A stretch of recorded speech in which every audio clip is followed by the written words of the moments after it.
सदगुरुदेव की जय।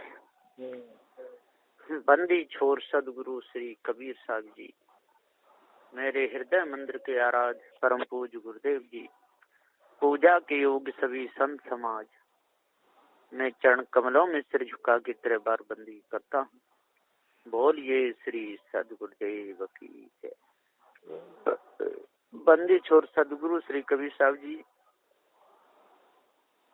महाविद्वान,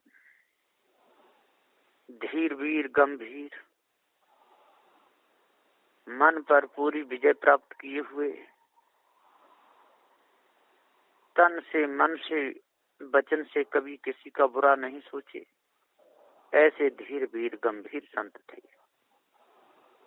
सदगुरु श्री कबीर साहब जी का निर्णय इतना सुंदर है कि जो भी इसको अपने हृदय में बसाएगा उसका अंतःकरण निर्मल हो जाएगा। वो चाहे किसी भी मत पंथ को मानता हो, इससे कोई लेना देना नहीं। साहब का उपदेश सबके लिए है, सबका भला हो, किसी का बुरा ना हो, सब शुद्ध शाकाहारी बने, पवित्र बने, सारी मानंदी को त्याग करके अलग हो जाएं। जितने भी जो बंधन बनाए संसार में, इन सारे बंधनों से लोग छूट जाएं, ऐसा सदगुरुदेव का भाव था। सदगुरुदेव जी पुकार के कहते हैं कि सेवा से और दान से अंतःकरण की शुद्धि होती है। यदि प्रथम ही यदि कोई सेवा न करे, कहीं अपने लक्ष्य को न टिकाए, तो वो भरम जाता है, धोखे में फंस जाता है। वो किसी का नहीं रहता, न घर का रहता, न घाट का, न संत गुरुजन के काम का रहता, न माता पिता का। इसलिए प्रथम कोई न कोई सेवा बताई जाती है, लक्ष्य टिका जाता है, और जब धीरे से पूरा ज्ञान हो जाता है तो संसार के जितने भी आलम्बन हैं ये सब छूट जाते हैं। देवी देवता, तंत्र मंत्र, जादू टोना, हवन होम, ईश ब्रह्म परमात्मा, ये सारी कल्पना दूर हो जाती है। समझो जी मुक्त हो गया। वहां पर किसी प्रकार का कोई भी विकार नहीं रहता, अकेला ये बह जाए, समझो वो ही तो मुक्ति है। तो सदगुरुदेव जी पुकार के समझाते हुए कहते हैं कि हे ज्ञानियों, हे विद्वानों, यदि आप अपने आप को जान गए, सभी प्रकार की कालमा अपने दूर कर दी, तो समझ लो कि आपका पूरा काम बन गया। यदि ऐसा नहीं किया, धोखे में फंसे रहे, विषय वासना में फंसे रहे, तंत्र मंत्र जादू टोना में अटके रहे, अपने हाथों की बनाई हुई मूर्तियों को ही पूज पूज कर करके आपने अपना जीवन बिगाड़ा, संत गुरुजनों की पूजा नहीं की। शिष्य वही सार है, वही सत्य पथ पर चलता है, वही सत्य पथ का गामी है, जो अपने गुरुदेव की तन से मन से वचन से सेवा करे, क्योंकि वो जिंदे मूर्ति हैं। उनकी जब सेवा करेगा तब संसार से उपराम होगा, नहीं तो उपराम हो नहीं सकता है।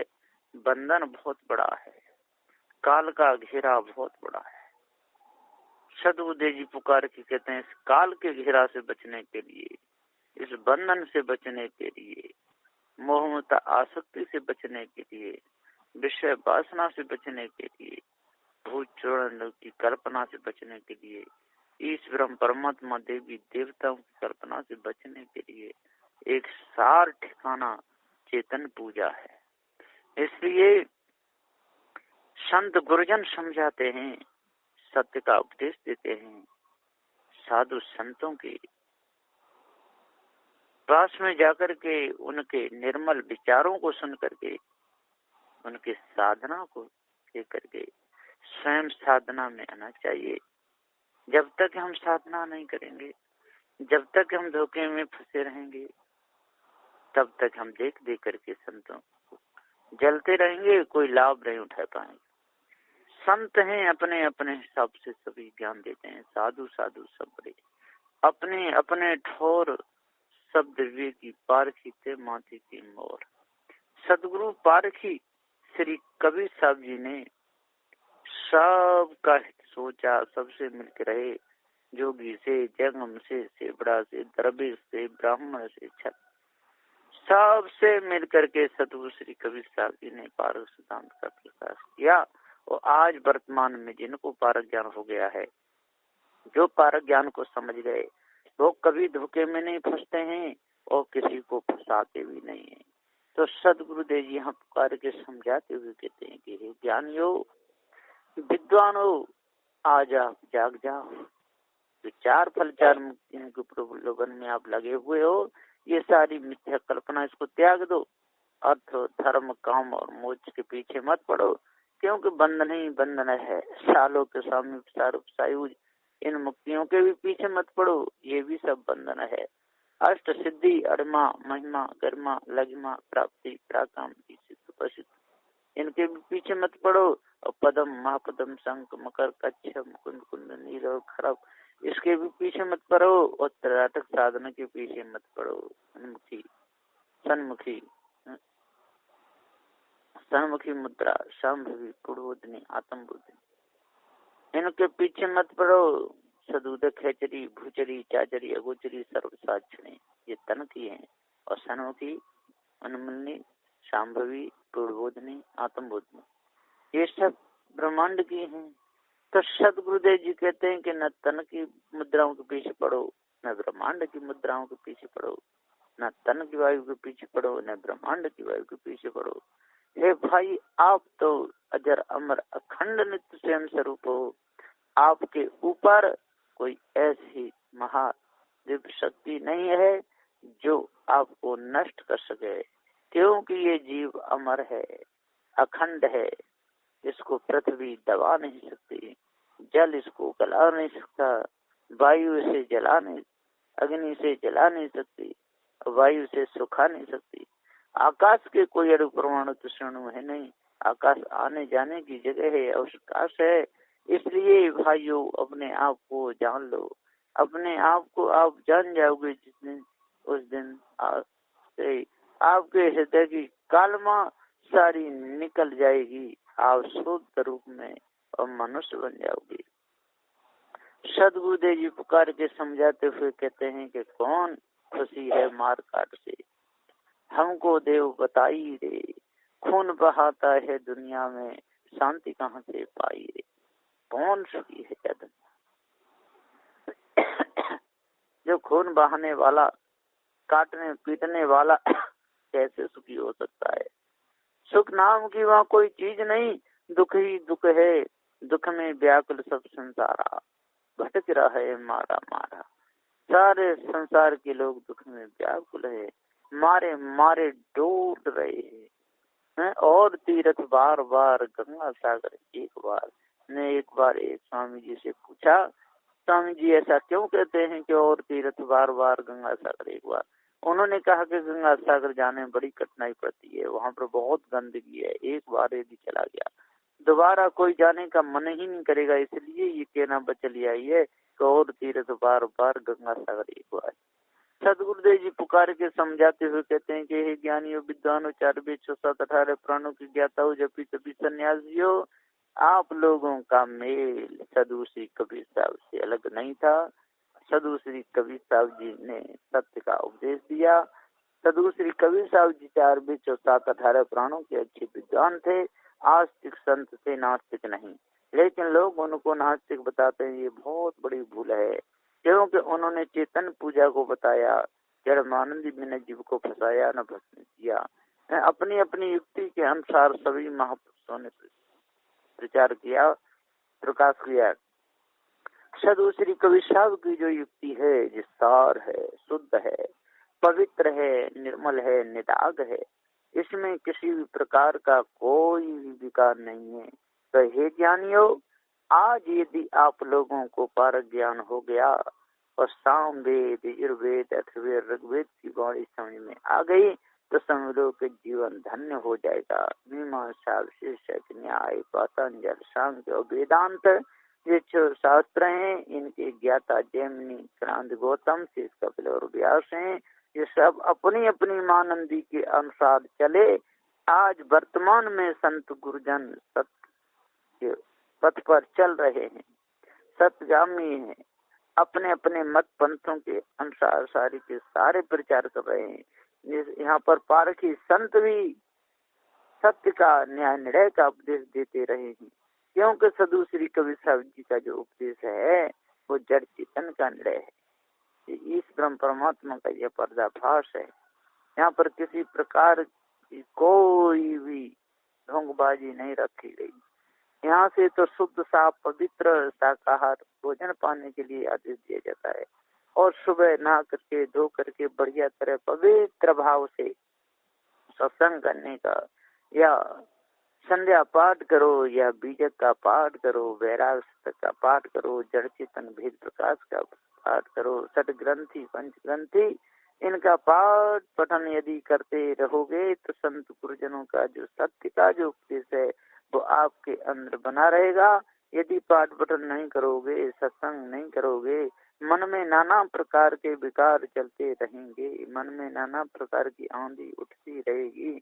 जिस समय काली पीली आंधी आती है उस पर पृथ्वी के वृक्ष ऐसा मालूम पड़ता है अब कोई वृक्ष रहेगा ही नहीं। इसी प्रकार से इस तन में काम क्रोध लोभ मोह की जब बाढ़ आती है उस समय मनुष्य अंधा हो जाता है, कोई सोच समझ नहीं पाता। बंदी छोड़ सदगुरु श्री कबीर साहब जी पुकार के समझाते हुए कहते हैं कि हे ज्ञानियों विद्वानों, 4 विश्व 7 18 प्राणों की ज्ञाता हो, आज जाग जाओ। जब तक आप नहीं जागोगे तब तक दूसरे को कैसे जगा सकते हो। जब अपनी आदत है अपने अच्छी नहीं की दूसरे की आदत अच्छी कैसे कर सकते हो। इसलिए जल्दी से जल्दी जागो, उठो बैठो। सुबह हो गया, अब अंधकार का कोई काम ही नहीं है। इसलिए दिन रहते अपना काम बना लो, शुद्ध साफ अपनी वृत्ति बना लो, शुद्ध साफ अपना भाव बना लो। जिस समय आपका शुद्ध भाव, पवित्र भाव, मन की सारी कमी जिस दिन निकल जाएगी उसमें पूर्ण रूप में आप मनुष्य हो जाओगे। मनुष्य बढ़कर और सारे संसार में कोई नहीं है। फिर वो पशु पक्षी उसमें दिखाने की यात्रा नहीं करता। मनुष्य तन रहते भी किसी की बहन बेटी को नजर बुरी नजर से नहीं देखता। उसके आचरण पवित्र निर्मल निराग हो जाते हैं। जो भूल में हुआ सो हुआ, उसका तो कोई पता ही नहीं। भूल इसमें नहीं संभाली जाती है। भूल का तो जो भी होगा वो होगा, उससे तो छुटकारा मिल ही नहीं सकता है। वर्तमान में हम अपना सुधार कर सकते हैं। इन तंत्र मंत्र जादू टोना बनाओं से बच सकते हैं। नदी नालों की पूजा से बच सकते हैं। जड़ाध्यास से बच करके पार की संतों की सेवा कर सकते हैं। पर की संत सत्य न्यायालय का उपदेश देते हैं, इसमें झूठ नाम की कोई चीज नहीं। सदगुरुदेव जी पुकार के समझाते हुए कहते हैं कि जब तक हम अपने आप को अच्छी रीति रिवाज से नहीं पहचानेंगे तब तक हमारी पहचान अधूरी है। दूसरे को हम कितना भी पहचान दे रहे हैं लेकिन वो पहचान किसी काम की नहीं। हम पर्वतों पर घूमते रहते हैं, उनके नाम भी लेते रहते हैं, वो फलाने नाम का पर्वत वहाँ है, फलाने नाम का पर्वत। अरे कहीं भी हो, उससे आपका क्या लाभ होने वाला है? कुछ भी नहीं। सारे नाम मनुष्य ने रखे हैं, चाहे पर्वत के हों, चाहे पर्वत से बनाई हुई गुहाओं के हों, या किसी के नाम वो के आगे तो घर भी लोग बना रहे हैं। वहाँ से कहाँ जाए तो जाए कहाँ। तो सदगुरुदेव जी पुकार के समझाते हुए कहते हैं कि हे भाइयों, आज जल्दी से जल्दी जाग जा। जल्दी से जल्दी सारे विकारों को निकाल करके अपने अंदर से दूर करो। और जिस दिन आपके अंदर से सारे विकार निकल जाएंगे, सारी मानंदी आपकी दूर हो जाएगी, उस समय आप पूर्ण हो जाओगे। फिर आपके स्वरूप में कोई विकार नहीं रहेगा। आप अपने आप में ठहर जाओगे। सबसे पहले टेकुआ लगाते हैं मकान को बनाने के लिए। मकान जब सज जाता है वो टेकुओं को हटा देते हैं। इसी प्रकार से वृक्ष लगाते हैं, वृक्ष के आसपास में घेरा लगाते हैं। जब वो वृक्ष बड़ा हो जाता है, घेरा से ऊपर निकल जाता है, तो घेरा को हटा देते हैं, फिर उसका कुछ नहीं बिगड़ता। इसी प्रकार से मनुष्यों के मन को लगाने के लिए, मन को कहीं पर मन चंचल न हो, इसलिए ये सारे आडम्बर संसार में बनाए गए, मठ मंदिर बनाए गए, गिरजाघर गुरुद्वारे बनाए गए, जिनमें मन लगा रहे, मन दर्द न हो। यदि जब पूर्ण ज्ञान हो जाता है तब इन सब से लक्ष्य हटा करके जीव अपने आप में आ जाता है।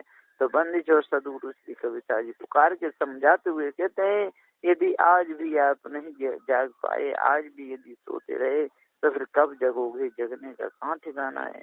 तो सदगुरुदेव जी पुकार के समझाते हुए कहते हैं कि बिन जागे आपका कोई भी काम बनेगा ही नहीं, और सोते रहोगे तो चोरी हिंसा विचार आपको भटका दे।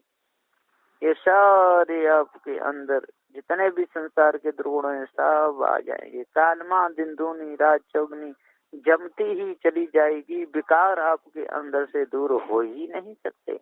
तो बंदी छोड़ सदगुरु श्री कबीर साहब जी पुकार के समझाते हुए कहते हैं कि भाइयों अपने आचरणों को बनाओ, आचरणों को सुधारो, पवित्र भाव से रहो, तब आप लोगों का मनुष्य जन्म में आने का महा लाभ है। यदि ऐसा नहीं करोगे तो हानि ही हानि है, घाटा ही घाटा है, लाभ नाम की कोई चीज नहीं है। तो सदगुरुदेव ने सत्य का ही उपदेश दिया, सदगुरुदेव ने झूठ का उपदेश दिया ही नहीं। और जो झूठ के में जो फंसे हुए हैं, जो सत्य को मानते ही नहीं, सत्य पथ से बहुत दूर हैं, सत्य के जो विरोधी बने हुए हैं, अविनाशी चेतन जीव को जो ईश्वर का अंश बताते हैं, अरे जीव किसी का अंश नहीं है, जीव तो ज्ञान स्वरूप है, ज्ञान स्वरूप किसी का अंश कैसे हो सकता है। हाँ, लोगों को समझाने के लिए पहले के महापुरुषों ने जो कह दिया होगा कि जीव तो ईश्वर का अंश है, इसलिए तू बुरे कर्म मत करे, यदि बुरे कर्म करेगा तो तुझको ईश्वर दंड देगा।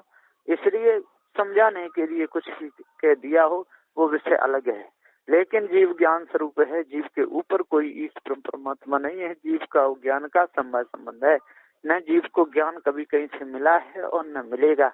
इस भेद को जो अच्छे प्रकार से जो समझ लेगा, जो पारखी सदगुरु देव की वाणी को अपने अंतर उतारेगा, जो गुरुमुख से सदग्रंथ बीजक को जो पढ़ेगा, जड़ चेतन के भेद को अच्छे प्रकार से जो जान लेगा, मन की मानंदी जिसकी बिल्कुल अंदर से निकल जाएगी, किसी प्रकार की कालमा जिसके अंदर नहीं रहेगी, फिर वो कभी भी कर्म उल्टे नहीं कर सकता। चोरी हिंसा में, विचार में, ईर्ष्या क्रोध मान छल में, गाल निंदा झूठ में वो कभी नहीं फंसेगा। उसके अंदर अष्ट महा सद्गुण आते ही जाएंगे, कभी भी विकार कोई नहीं आएगा। सत्य पथ का वो पूर्णगामी हो जाएगा, सत्य पर चलेगा, विचार से काम लेगा, शीलवान बनेगा, ब्रह्मचारी व्रत करेगा, नम्रता कोमलता रहेगा, और दया काम देगा, दया करेगा, अपने पर दया करेगा, पर दया निज दया में दोनों पूर्ण हो जाएगा, किसी प्रकार से किसी को सताएगा नहीं, धैर्यता से काम लेगा, उतावला कभी नहीं बनेगा, कोई भी बात हो गंभीरता से लेकर के तब उस पर निर्णय करेगा। ऐसा महापुरुष ही तो संसार में प्रकाश करके अपने जीवन को सुधार लेते हैं और दूसरे को सुधार लेते हैं। ऐसे महापुरुषों की सानंद से ही हमारा अंतःकरण पवित्र होगा। विवेक वैराग गुरु भक्ति, विवेक जगता ही चले जाएगा, वैराग होता ही चले जाएगा, गुरु भक्ति उनमें आते ही चली जाएगी, किसी प्रकार का कोई विकार हमारे अंदर उठेगा ही नहीं। तो हे ज्ञानियों, विद्वानों, 4 वेद 6 7 18 पुराणों के ज्ञाता हो, किसी नितधारी हो, यदि आज आप जाग गए तो फिर सोने का तो कोई काम है ही नहीं। इसलिए अष्ट मासों को धारण करके 10 दोषों पर विजय प्राप्त करके और सठ जो पश धर्म में उनका सुधार करके पारखी संतों की शरण में लग करके बीजक सद ग्रंथ को गुरुमुख से पढ़ करके अपने मन की कालमा को बिल्कुल जड़मूल से हटा दो, तब पूर्ण शांति मिलेगी। नहीं तो मिथ्या धोखे में ही जीवन चला जाएगा, और मिथ्या धोखे में जीवन चला गया फिर अपने पास में रह ही किया गया। जिसकी इज्जत चली गई समझ लो उसका सब कुछ चला गया, जिसका मान चला गया समझ लो उसका सब कुछ चला गया, जिसकी बात खराब हो गई समझ लो उसका सब कुछ चला गया। इसलिए हे सज्जनों, ज्ञानियों, विचार मानो, बात को कभी खराब नहीं होने देना चाहिए, है ना। विद्वता भरे शब्दों को ही सुनना चाहिए। यहाँ पर सत्संग होता हो पर कि संतों का या अन्य मत पंथ वालों का समझदारी की दृष्टि से वहाँ पर जाना चाहिए, सार को ग्रहण करना चाहिए, असार को त्याग देना चाहिए, और मत पंथ सिद्धांत के लड़ने झगड़ने में कभी नहीं पड़ना चाहिए। जो अनपढ़ लोग अंगूठा टेक जो लड़ते हैं उनका कोई महत्व नहीं संसार में। जितने भी विद्वान है किसी भी मत पंथ सिद्धांत को वो कभी आपस में लड़ते नहीं, कभी झगड़ते नहीं, उनका समता भाव रहता है, अपने अपने निर्णय पर पक्के रहते हैं। तो सदगुरु श्री कबीर साहब जी भी किसी से लड़े नहीं, न किसी से झगड़े, न किसी बात विवाद हुआ, किसी को कभी भी सदगुरु देव ने गलत दृष्टि से देखा ही नहीं, तो उनको कोई गलत दृष्टि से देखता। इसलिए अपने आप को जान करके भ्रमपूर्ण कल्पना को मिटाना चाहिए, तब पूर्ण शांति मिलेगी। नहीं तो मिथ्या धोखे में आपका जीवन चला जाएगा। और पवित्र भाव बनाओ और पार की संतों की संगति करो। घर पे बुलाओ, घर पे नहीं सत्संग होता वहां जाओ और सत्संग सुन करके मन के विकारों को दूर कर दो, तब पूर्ण शांति मिलेगी। बस इन्हीं वचनों के साथ में मैं अपनी वाणी को विराम देता हूँ। बोलिए श्री सद्गुरुदेव की जय।